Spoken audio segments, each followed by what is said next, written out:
Against the dying light. Rachel parked the car. The engine ticked, cooling. She walked towards the house, each step heavier than the last. Inside, dust motes danced in the fading sunlight. The air was thick, heavy. It smelled of decay and something else, something metallic. She called out, "Hello?" Silence. Rachel wandered from room to room, each one empty, each one coated in dust.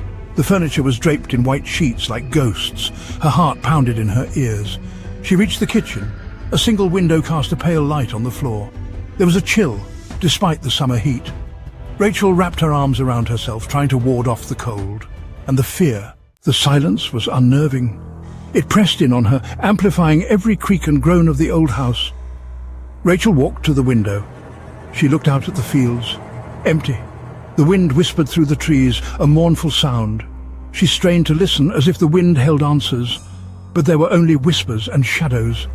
The hair on the back of her neck stood on end. Someone was watching her. She could feel it. Slowly, she turned.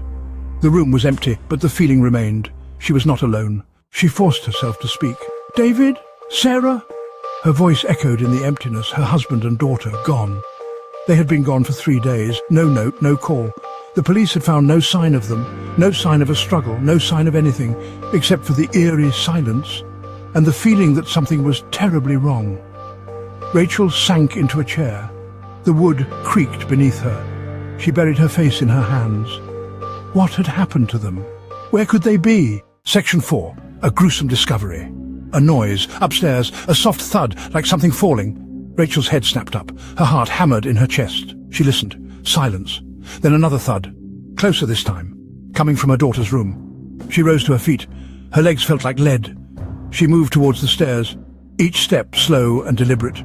She reached the top of the stairs. The landing was dark. The only light came from the open doorway of her daughter's room. She walked towards it. Her hand trembling, she reached for the doorknob. It was cold. Unnaturally cold, like touching ice. She pushed the door open. A musty smell hit her, and then she screamed.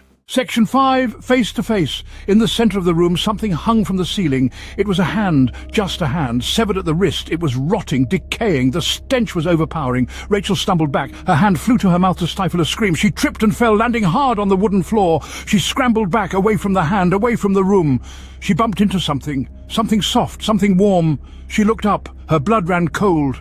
It was a figure shrouded in shadows. It stood in the doorway, blocking her escape. It was then that she saw their faces. Her husband and daughter. Their eyes were vacant, lifeless. They were hanging from the ceiling, their bodies swaying slightly, back and forth, like pendulums. Section 6. Unspeakable horror.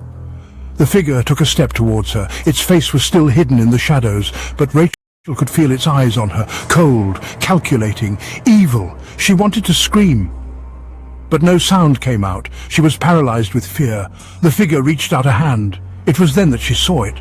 The hand, it was rotting, decaying, just like the one hanging from the ceiling in her daughter's room. The figure spoke. Its voice was a raspy whisper. "Join us," it hissed. Rachel felt a surge of terror. She knew what it wanted. It wanted her soul. She scrambled back until she hit the wall. There was nowhere left to run. The figure advanced, its hand outstretched. Rachel closed her eyes and waited for the end.